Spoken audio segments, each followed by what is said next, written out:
je suis Véronique Plouillet, je suis auteure et coach rédactionnel. J'aide les pros à écrire un livre pour gagner en impact, en visibilité et en crédibilité. Et aujourd'hui, dans Plume et Entreprise, je vous propose un épisode un peu particulier puisque je vais parler de moi et je vais parler surtout de mon dernier livre qui s'intitule « Écrire et publier un livre professionnel » et qui est paru cette semaine chez Gérézo. Alors, je ne me sentais pas de parler de mon livre pendant 30 minutes, ça m'aurait semblé absolument pas naturel. Alors, j'ai préféré faire appel à mon amie Afida Benour, qui est master coach humaniste et fondatrice de la méthode One. Nous avons eu l'occasion de travailler ensemble avec Afida et quelque part, elle est à l'origine de ce livre parce que lorsque nous nous étions rencontrés en novembre 2020, je crois, on avait parlé de nos projets et parmi ces projets, il y avait le livre et je crois que Afida était la première personne à qui j'en ai parlé. Et donc, je suis ravie, la boucle est bouclée. Bonjour Afida. Bonjour Véronique, quel plaisir de t'entendre aujourd'hui. Alors, je vais te laisser le micro et je vais me laisser. Tu vas me poser les questions que tu souhaites. Tu as reçu mon livre, tu l'as lu. Donc, je suis à ta disposition et un peu impatiente d'en parler et un peu curieuse de ce que tu vas me demander, honnêtement. Ok. Alors, avant de démarrer, je voudrais juste te féliciter à nouveau parce que c'est vrai, tu as émis cette intention il y a quelques temps et tu es allé au bout du projet. Donc, félicitations. C'est toujours un plaisir de travailler avec toi, que ce soit de mon côté à t'épauler ou du tien à m'épauler aussi parce qu'on a des projets communs et c'est vraiment toujours un plaisir. Et là, je ne te cache pas l'émotion que j'ai de pouvoir t'interviewer sur ce petit bébé-là parce que je sais que tu as déjà écrit beaucoup de livres, mais celui-là, il est tout particulier. J'étais en déplacement, je l'ai reçu dans ma boîte aux lettres hier matin, je l'ai dévoré hier soir parce que je savais qu'on avait rendez-vous aujourd'hui. Et vous voyez, juste cette indication-là, elle vous dit que c'est un livre en or parce qu'il y a plein de pépites dedans. Donc, bravo d'avance, Véronique. Et franchement, j'ai été enthousiaste et j'ai appris plein de choses. Merci. Alors, on va faire, comme à notre habitude, de façon très spontanée, un échange qui permettra d'apporter un maximum d'éclairage aux gens qui vont découvrir cet ouvrage, que j'invite vraiment à découvrir au plus vite possible. Moi, j'ai une question numéro 0. On va commencer par la 0 et j'en ai listé une dizaine. D'accord. La question 0, c'est, tu dis dans ton livre que le titre d'un livre, c'est comme un prénom. Oui. Est-ce que tu peux m'en dire plus? Comment tu as choisi ce livre? Écrire et publier un livre professionnel avec des sous-titres qui sont s'organiser, construire, écrire, relire et trouver un éditeur. Donc là, c'est tout un chemin que tu nous proposes. Alors, pour être tout à fait transparente, quand on travaille avec un éditeur, on propose un titre provisoire, un titre de travail. Donc, je ne me souviens plus du titre que j'avais proposé, mais c'était pas tout à fait celui-ci. Et en fait, l'éditrice, en l'occurrence, mes éditrices, que je remercie vraiment très chaleureusement, ont fait des recherches et il existait des ouvrages dont les titres étaient un petit peu, enfin, très proches de celui que je proposais. Donc, il a fallu trouver une alternative, quelque chose d'un peu différent pour se démarquer. Et donc, c'est comme ça qu'on est arrivé à écrire et publier un livre professionnel.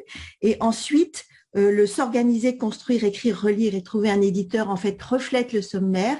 Et ça, c'est un ajout de mes éditrices. Et c'était pour bien montrer que l'intention de ce livre, c'était de pouvoir permettre aux professionnels d'écrire un livre et de le faire publier. Là, on est vraiment dans une optique, je vais publier mon livre pour que les clients, les lecteurs le trouvent dans les rayons des librairies. Donc, c'est un travail, je dirais, collaboratif, mais le titre définitif a été trouvé par mes éditrices. Ok, c'est important. Alors, dans tout ton livre, je trouve que ces 5 chapitres qui sont vraiment pratiques, précis, pragmatiques, vous allez voir quand vous allez le découvrir, vous allez raffoler. Moi, j'ai fait que surligner, prendre des notes, mis des post-it parce que j'ai appris plein de choses. Étant moi-même dans l'écriture de plusieurs ouvrages en ce moment, ça m'a beaucoup inspirée. Question numéro 2. Tu parles aussi d'un livre quand on veut faire, effectivement, quand on a un objectif aussi précis que celui que tu nous proposes, qui est très important aujourd'hui, à savoir chercher l'édition d'un livre pour plusieurs raisons. Tu parles d'un pitch. Alors, on a l'habitude de se pitcher nous-mêmes, mais c'est quoi le pitch d'un livre? Tu as parlé d'une chose qui était, excuse-moi, ça m'a touché beaucoup et je voulais le retenir. Tu as dit le pitch d'un livre, c'est comme une étoile polaire. Oui, alors l'expression n'est pas de moi. L'étoile polaire, je l'ai lu quelque part, je n'ai pas pu retrouver la source. Mais alors, le pitch du livre, en fait, ça se fait, on va le dire, avant que le livre soit écrit. C'est une présentation, on imagine le livre et on dit, ce livre est un livre, et on va le caractériser, donc un livre pratique ou un livre de témoignages, etc., qui va aider, et on va caractériser le lecteur, l'avatar, en donnant la promesse du livre et en indiquant par quels moyens on va tenir cette promesse. Et c'est une démarche qui est très intéressante et très importante pour les auteurs parce qu'en fait, ça permet de fixer sa pensée. Donc, une fois qu'on a déterminé, parce qu'en fait, il y a 4 éléments très simples, ça ressemble à une phrase très, très simple et très basique, mais en fait, il y a beaucoup, beaucoup d'informations.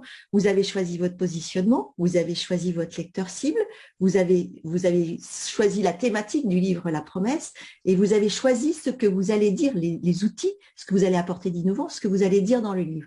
Donc, en fait, cette simple phrase, elle résume tout le cheminement de votre pensée et elle va être votre étoile polaire parce que ça va vous permettre de rester focus pendant toute l'écriture du livre. En fait, une fois qu'on a déterminé ces éléments-là, on n'a plus besoin de se dire « Ah ben tiens, je mettrais bien ça. Ah oui, je voudrais bien parler à cette personne-là, mais aussi à cette autre personne, etc. » Donc, ça permet vraiment de rester bien concentré sur ce qu'on veut dire.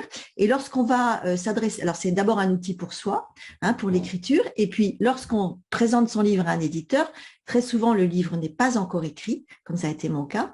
Et donc, c'est une façon de dire à l'éditeur ce que l'on envisage comme sujet du livre, le marché cible, etc.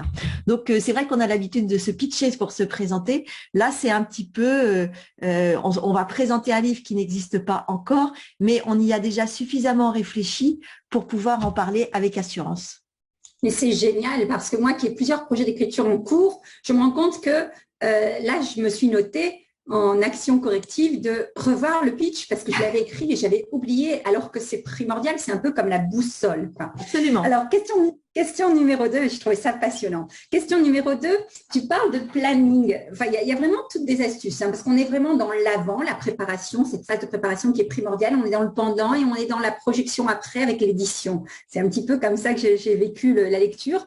Et donc, tu parles de planifier le livre en posant une question. Simplement, c'est est-ce que votre livre est une priorité? Oui. Est-ce que tu peux nous on ne va pas tout spoiler, je ne vais pas tout dire, il y a plein de belles choses encore, mais est-ce que quelque chose ou quel tips tu pourrais, si tu devais partager un conseil par rapport à cette notion de planification, lequel serait-ce?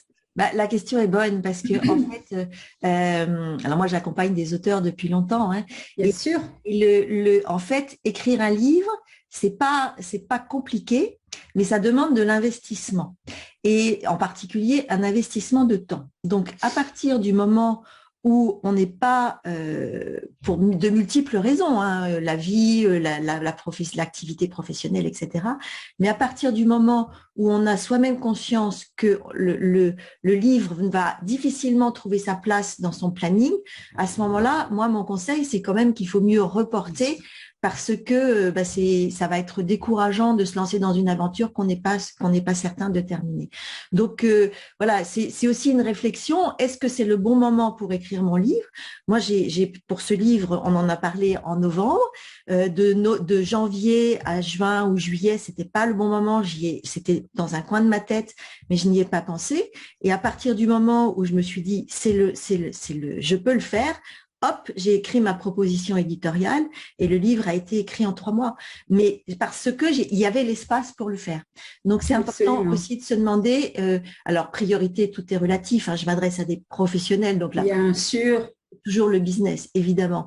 Mais ça va demander 1 heure peut-être d'écriture par jour. Donc, cette heure-là, est-ce que je peux la prendre sur une autre activité, sur mon temps de loisir, voilà, il faut quand même calculer, se dire que ça va demander un investissement et un engagement. Et un engagement, absolument. Et cette réponse à cet engagement, de toute façon, on la voit. J'ai adoré parce que les chapitres vraiment nous font parcourir le truc. On a la réponse à ces questions en fonction, effectivement, de la définition de notre projet au départ aussi. Oui. C'est ce qui va faire, c'est pourquoi aussi j'écris ce livre.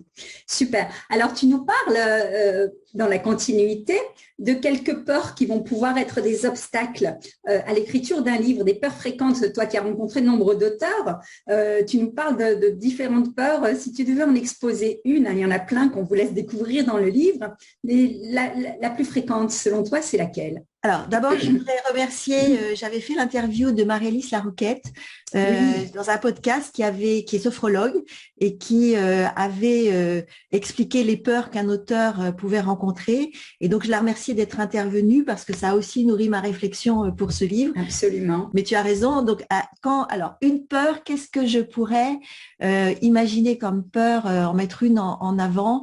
La peur de ne pas avoir quelque chose de nouveau à dire. Je l'ai encore rencontré avec une cliente hier.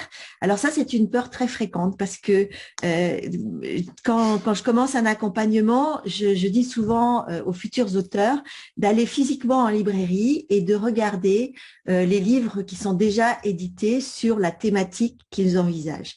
Et là, très souvent, c'est un peu la panique parce qu'ils découvrent qu'il y a des dizaines de titres, enfin, pas toujours présents en librairie, mais enfin qu'ils trouvent des livres qu'ils pensent très bien écrits, avec des personnalités, avec des préfaces, etc. Et là, d'un seul coup, on se sent tout petit et on se dit, mais qu'est-ce que je vais pouvoir apporter de neuf dans cette thématique-là? Alors, je dirais que c'est un peu normal de ressentir cette peur de ne pas pouvoir dire quelque chose de neuf, mais il y a une citation que j'utilise beaucoup et que vraiment j'adore, j'avais dû te la citer aussi, Afida, c'est tout a été dit, mais pas par moi. Et ça, c'est absolument. J'adore, oui. En fait, on n'invente rien. On n'est pas, enfin, à moins d'avoir une méthode très spécifique ou d'être un chercheur qui découvre quelque chose de vraiment exceptionnel. Dans les domaines des personnes que j'accompagne, on n'est pas des inventeurs, justement. On va se nourrir de ce qui a été fait auparavant. On est imbibé de toute l'information qu'on capte toute la journée, etc. Donc, c'est vrai qu'on met en musique, on va apporter une structure, une méthode, un accompagnement, mais on n'est pas, il n'y a rien de particulier. Donc, en fait, ce qu'il faut se dire, c'est que effectivement, on n'invente rien, mais ce qui compte, c'est la façon dont on a assimilé tout ce qu'on a pu entendre et apprendre et la façon dont on le restitue. Et c'est cette façon-là, en fait, qui donne toute la valeur à notre discours. Moi, écrire un livre, je suis pas la seule coach rédactionnelle. Bien sûr. Il y a déjà des livres qui existent sur le sujet, mais j'ai dit les choses à ma façon, de la façon dont je le ressens. Je me suis appuyée sur l'expérience que j'ai avec tous les entrepreneurs que j'ai accompagnés, etc. Alors, ça touchera des gens, ça en touchera moins d'autres qui trouveront que peut-être que d'autres livres sont mieux écrits. Peu importe. À partir du moment où j'aurai réussi à désacraliser l'écriture des livres professionnels, à convaincre des professionnels d'écrire un livre pour transmettre, ben, s'il y en a que 10, 20, 30 sur les centaines de lecteurs que j'ai t'as atteint ton objectif. Eh bien, j'aurais atteint mon objectif. Donc, voilà. Absolument. Et d'ailleurs, j'ai beaucoup aimé, tu sais bien en parler, dans ton livre, les exemples concrets où tu parles d'exemples concrets de partage d'expérience que tu as eu avec tes clients. Moi, ça m'a beaucoup parlé. J'ai même reconnu des personnes de notre réseau commun. Enfin, tu vois, c'est intéressant parce qu'on voit vraiment concrètement les problématiques et les peurs qui peuvent toucher chez gens et comment tu as réussi à les accompagner pour désacraliser ça, comme tu dis.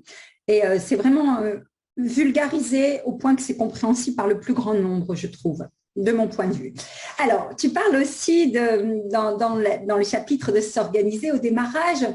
Tu as fait une analogie qui m'a interpellée en disant que le métier d'auteur, c'est comme celui de l'architecte. Tu peux nous en dire un peu plus là-dessus ? Effectivement, j'ai fait le parallèle avec l'architecte parce que je ne pense pas qu'on puisse construire une maison en se disant un matin, je vais construire une maison et en prenant sa petite, je sais pas comment construire une maison, mais en prenant sa petite truelle et son petit parpaing et en commençant à faire les choses au fil des inspirations. Tiens, je rajouterais bien une salle de bain. Ah oui, mais finalement, si j'ai des amis, je vais poursuivre par la chambre, etc.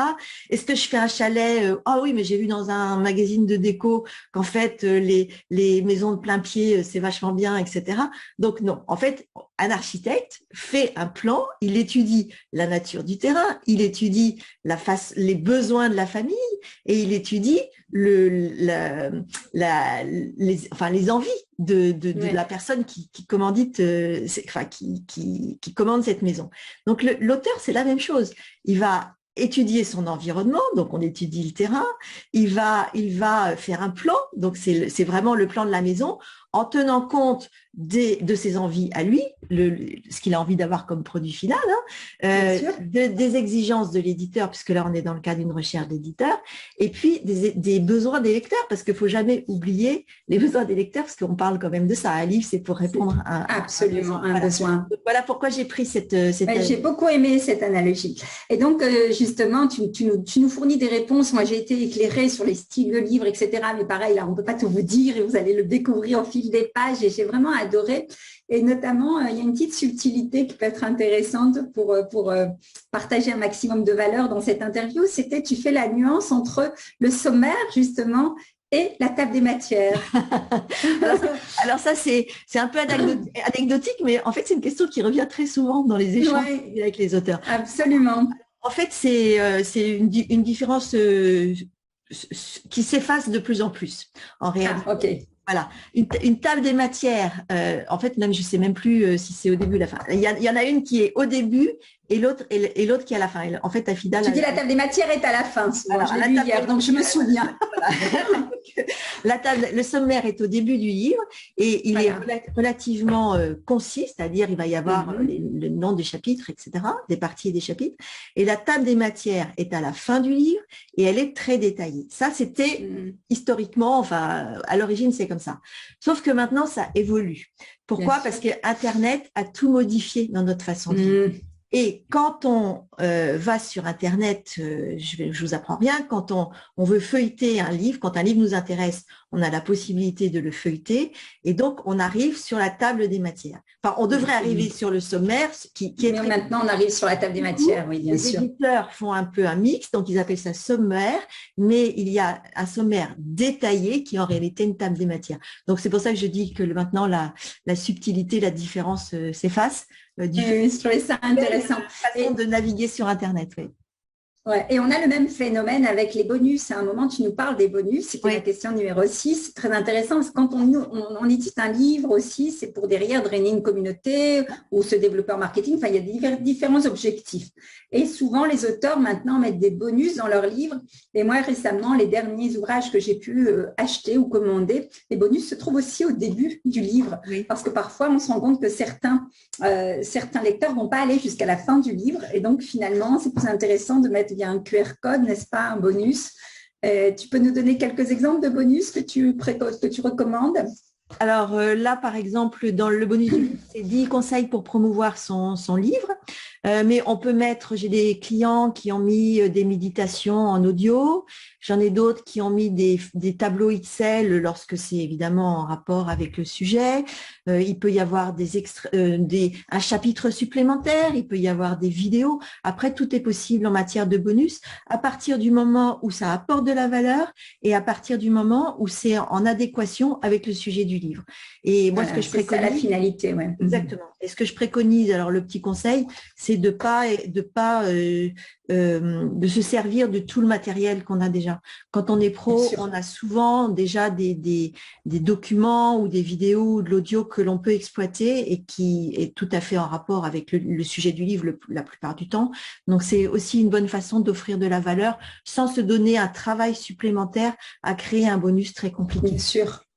Donc là, c'est ceux qui auront ton livre entre les mains, page 115, vous avez droit à ce bonus de Véronique. On n'aura pas le temps d'en parler aujourd'hui, mais que j'ai téléchargé aussi, qui est super, parce que vraiment, c'est encore une fois professionnel et très riche, très, très pratico-pratique. Alors, toujours dans les questions pratico-pratiques, moi, ce que j'ai aimé dans cet ouvrage, c'est que tu nous parles, par exemple, des astuces sur les longueurs des phrases. Alors, moi qui suis une littéraire, et je sais pour le travail qu'on a fait ensemble, tu m'as éduquée là-dessus, à savoir… éviter de faire des phrases trop longues. Tu peux nous en dire un petit peu plus là-dessus ? En fait, quand on rédige, là, on est vraiment dans le chapitre écrire le livre. Hein, oui, oui, tout à fait. Alors, faire les phrases trop longues, c'est pas moi qui le dis. Hein. Il y a eu vraiment beaucoup d'études scientifiques qui ont été menées là-dessus. Et en fait, lorsque la phrase est trop longue, c'est-à-dire, alors trop longue, ça signifie un peu plus de 15 mots. Hein. Donc, quand une phrase a plus de 15 mots, en réalité, elle n'est plus lue et comprise par le plus grand nombre. C'est ça que ça veut dire, en fait. Donc, lu et compris par le plus grand nombre. Évidemment, si votre public est un public, moi je dis toujours, par exemple, les juristes font des phrases très longues. Si c'est un livre juridique et que les phrases font 25 mots, ça n'a pas d'importance puisqu'il sera lu par des juristes. Donc, des gens qui ont l'habitude de lire ceci. Les médecins, c'est la même chose, etc. Mais la plupart du temps, lorsqu'on écrit un livre professionnel, c'est un livre où on va vulgariser une information et on ne connaît pas son lecteur. Et donc, le but, c'est quand même d'être lu et compris par le public. Il y a des règles à respecter. Et donc, cette longueur de phrase qui est située aux environs de 15-20 mots est très importante à respecter si on veut atteindre ce but. Alors, j'ajoute qu'il ne s'agit pas de faire que des phrases de 12 mots et puis les enchaîner. Il faut varier le rythme et voilà, avoir des phrases avec un rythme naturel également. Voilà.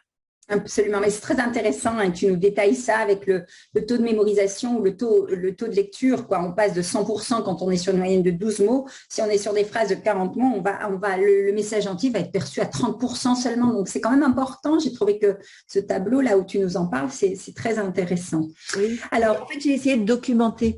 Mais c'est très, très clair, ouais. Et j'ai vraiment aimé cette partie-là aussi. J'avais beaucoup d'informations, mais je suis aussi allée chercher de l'information dont je ne disposais pas.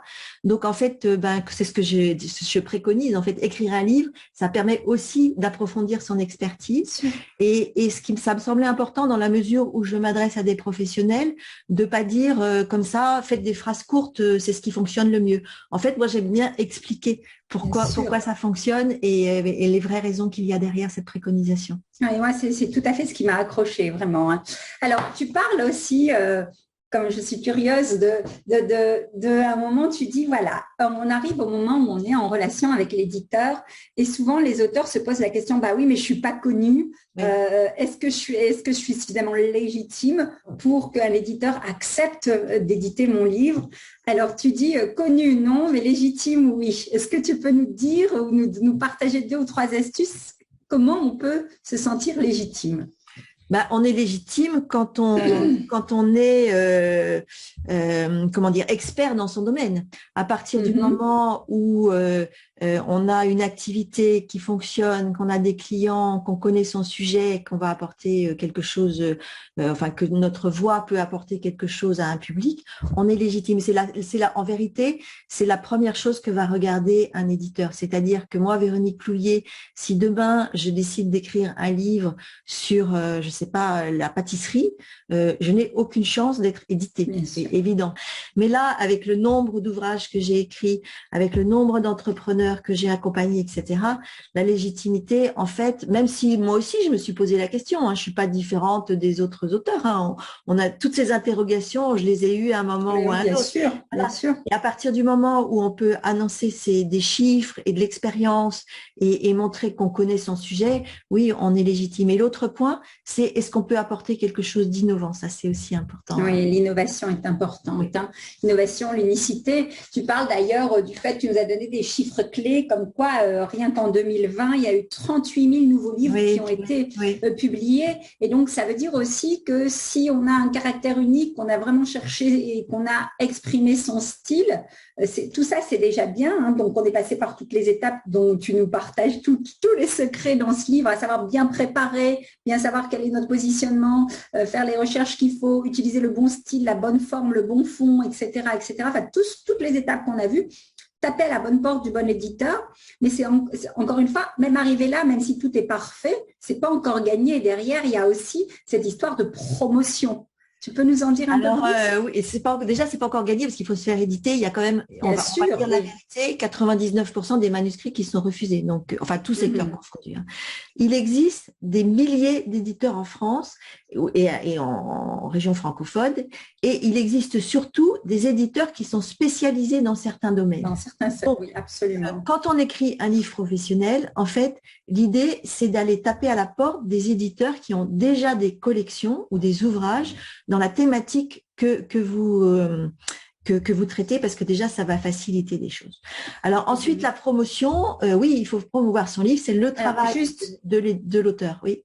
Ouais, juste par rapport justement à ce milieu d'édition, ce que j'ai aimé dans ce chapitre-là, parce que je voulais pas trop entrer dans le détail, mais puisque tu en parles, vous trouverez aussi dans le livre toute une checklist, à savoir quels sont les critères selon lesquels l'éditeur va étudier le manuscrit. Et tu nous as fait aussi une checklist. Enfin, je trouvais que c'est très précieux parce qu'on a des coordonnées, on a des contacts, on a une checklist par rapport au process vraiment pour faciliter ça. Donc, franchement, bravo, quoi. Tu parles aussi des contrats d'éditeurs, etc., et comptes d'éditeurs, comptes d'auteurs, on va voir un peu tout ça, mais c'est vraiment chouette parce que c'est des ressources qui sont accessibles, synthétisées. Je vous dis, moi, j'ai dévoré le livre en une soirée, je vais le relire, le re-relire, bien sûr, mais si vous êtes sur un projet d'édition de livre, ça vaut la peine de l'avoir entre les mains parce qu'on a une vision vraiment 360 des balbutiements, enfin de l'origine du projet. C'est le petit phare, hein, 360. C'est ce que j'ai vu, c'est magnifique. Hein. Magnifique cette image avec l'analogie du phare et de la plume.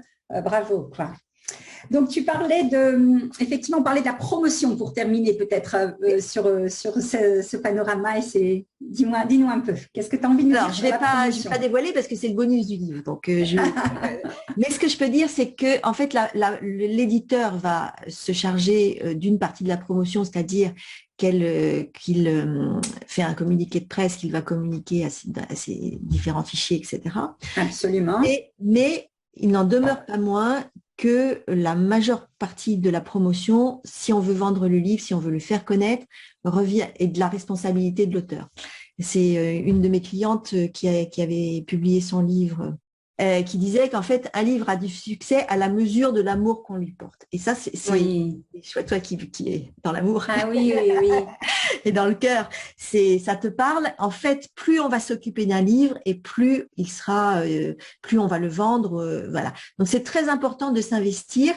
Et le travail de promotion, ce qu'on fait aujourd'hui en fait, hein, puisque je parle de mon livre, bien sûr. Voilà, et le travail de promotion en fait fait partie intégrante du travail d'auteur. C'est-à-dire que ça servirait strictement à rien, surtout dans le cadre d'un livre professionnel, strictement à rien d'écrire un livre, de trouver un éditeur et de se dire bon ben maintenant c'est bon. C'est exactement ça, voilà. Exactement. J'ai beaucoup aimé d'ailleurs ta façon d'en parler. Tu disais justement par rapport aux rituels initiaux, les rituels qu'on se fixe par rapport à l'organisation, la planification pour écrire ces livres. C'est vraiment se créer un rituel où on va se sentir enthousiaste de partager ce que l'on a à partager.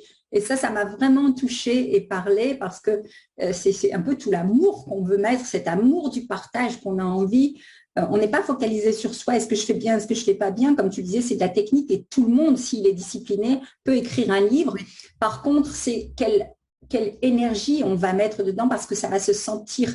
Tu disais même que toi, en tant qu'experte, tu m'arrêtes si j'en dis trop, hein en tant qu'experte, tu étais capable à la relecture d'un ouvrage de voir les parties où la personne se sentait bloquée et mettait moins d'énergie, moins d'amour dans un livre. En fait, dans le cadre de mes accompagnements, en fait, je ne relis pas l'intégralité des manuscrits, mais je relis, bien sûr, on travaille sur le sommaire et je relis un chapitre ou deux, enfin, un certain nombre de pages. Au début du process, de manière à pouvoir aider l'auteur à améliorer éventuellement son manuscrit et aller jusqu'au bout. Alors, et ça, c'est vraiment quelque chose de fascinant. À partir du moment, je ressens, mais je pense que tous les lecteurs au final le ressentiraient, hein, je suis la première lectrice, hein, je ressens exactement là où l'auteur a peiné, où ça devient laborieux, on explique des concepts et puis on veut faire bien, et puis c'est comme à l'école et puis ça sort pas, etc. Et le moment, par exemple, où l'auteur est complètement dans son flow, va parler de manière naturelle, etc. Et là, ça coule et on tourne les pages et il se passe, tout se passe bien. Et je vois même on travaille beaucoup sur le sommaire et je ressens vraiment avec beaucoup d'intensité l'énergie des sommaires. Et si alors après l'auteur, on va en discuter, etc. Mais si c'est plat, s'il se passe rien, ben il se passera rien pour le lecteur. Et donc, vous savez, le sommaire, c'est quand on en parlait tout à l'heure sur Internet ou même en librairie, c'est ce qu'on regarde en premier. Et c'est sûr que le lecteur va acheter le livre ou pas. C'est ce qui fait vendre. Il y a la couverture, puis il y a le sommaire. Si Bien sûr. on se dit, oh, c'est fait pour moi, ou ça répond exactement aux questions que je veux me poser, etc., on achète le livre. Si on ne ressent rien à la lecture du sommaire, on va le reposer et on passera à autre chose. Absolument. Donc, c'est vrai que l'énergie est vraiment très importante. Ouais. Et c'est pour ça que je préconise le fait d'écrire dans la joie. Personne ne vous oblige à écrire un livre. Absolument. Donc, si vous le faites, faites un choix. Exactement. C'est un choix. Magnifique. Ben, écoute, moi, j'ai juste envie de terminer cette interview par cette citation que tu donnes à la fin et je pense que ça résume un petit peu tout notre échange et tu nous diras ensuite si toi, tu as un message final, peut-être un remerciement ou des conseils à donner pour terminer peut-être. Mais tu as cité Malène Ridal qui a écrit Heureux comme un Danois, les 10 clés du bonheur. Et j'ai beaucoup aimé, tu dis simplement, avoir la possibilité de s'exprimer par le biais d'un livre est un privilège et une expérience bouleversante. Que des personnes bienveillantes croient à l'aventure, qu'une maison d'édition vous donne cette chance et surtout que les lecteurs accueillent ce que vous avez à partager, c'est magique et cela procure un vrai sentiment de bonheur. Je pense que c'est ce qu'on a tenté de partager par cette interview pour expliquer ton livre. Vraiment, je vous invite à le commander dès aujourd'hui. Il est sorti le 19 mai 2022. Véronique Plouvier. Écrire et publier un livre professionnel, je sais que moi, je vais en recommander pour les offrir à des amis ou à des clients qui ont ce projet-là en ce moment. Quel est le mot je ne sais pas si on est dans le timing de ton Oui, on est dans le timing. Qu'est-ce que tu voudrais ajouter? Merci beaucoup, Afida, déjà pour cette interview. Je t'en prie, j'ai vraiment pris plaisir. Et voilà, qui nous a permis de nous retrouver et puis de parler de cet ouvrage dans lequel, je pense que tu peux le confirmer, j'ai mis tout mon cœur. Ah, carrément. Et toute mon expérience. Et puis, écoute, j'espère que ça aidera de nombreux professionnels à sauter le pas, à se lancer dans l'écriture et puis à transmettre leurs connaissances, leur savoir-être et leur savoir-faire à un public toujours plus large parce que je pense que les livres peuvent impacter positivement la vie des lecteurs. Absolument, tout à fait d'accord.